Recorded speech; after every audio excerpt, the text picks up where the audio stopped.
BJP MP Tejaswi సూర్య చేసిన వ్యాఖ్యలను నిరసిస్తూ కరీంనగర్ పట్టణ కాంగ్రెస్ ఆధ్వర్యంలో ఆందోళన కార్యక్రమాన్ని చేపట్టారు. నగర కాంగ్రెస్ అధ్యక్షులు అంజన్ కుమార్ ఆధ్వర్యంలో తేజస్వి సూర్య దిష్టిబొమ్మను దగ్ధం చేశారు.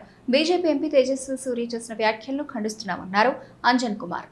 తెలంగాణ ఏర్పాటును భారత్ పాకిస్తాన్ల విభజనతో పోలుస్తూ పార్లమెంట్లో చేసిన వ్యాఖ్యల పట్ల ఆగ్రహం వ్యక్తం చేశారు. తేజస్వి సూర్య మద్దతుపై మాట్లాడుతున్నారన్న అంజన్ కుమార్ సభలో పెట్టిన బిల్లు ఏంటి, తేజస్వి సూర్య మాట్లాడిన మాటలేంటి అంటూ ప్రశ్నించారు. తేజస్వి సూర్య మాట్లాడుతుంటే కనీసం అడ్డుకునే స్థితిలో కూడా బీజేపీ తెలంగాణ ఎంపీలు లేకపోవడం సిగ్గుచేటని విమర్శించారు.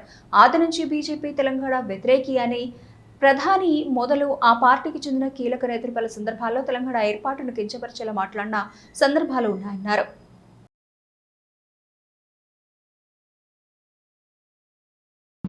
ఎందరో అమరవీరుల త్యాగాలు, ఆనాడు తెలంగాణ ఉద్యమంలో పాల్గొన్నటువంటి తెలంగాణ ఉద్యమకారులను, అదేవిధంగా తెలంగాణకు సాధించినటువంటి కాంగ్రెస్ పార్టీ నాయకులను మరియు తెలంగాణ సాధకులందరినీ అవమానపరిచే విధంగా దేశ విభజనను సంబోధిస్తూ నిన్న పార్లమెంట్లో ఏ విధంగానైతే తేజస్వి సూర్య పార్లమెంట్ సభ్యుడు వారు చేసినటువంటి ఆరోపణలను కాంగ్రెస్ పార్టీ తీవ్రంగా ఖండిస్తుంది.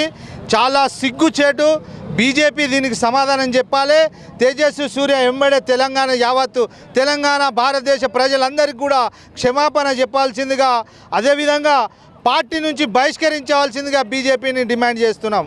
నిజంగా కూడా ఆనాడు ఎంతోమంది త్యాగాలతో ఈ రాష్ట్రాన్ని సాధించుకుంటే సోనియా గాంధీ గారు ఇక్కడ రాష్ట్రంలో చనిపోతున్నటువంటి తెలంగాణ ప్రజలను ఉద్దేశంగా ఈరోజు తెలంగాణ ఇస్తే ఈ బీజేపీ నాయకులు ఈ విధంగా మాట్లాడడం శోచనీయం. దీన్ని తీవ్రంగా ఖండిస్తున్నాం. దీన్ని వెంబడే మేము ఈరోజు పోలీస్ స్టేషన్లో కూడా ఫిర్యాదు చేస్తున్నాం. తేజస్వి సూర్య మీద దేశద్రోహం కేసు పెట్టాలని.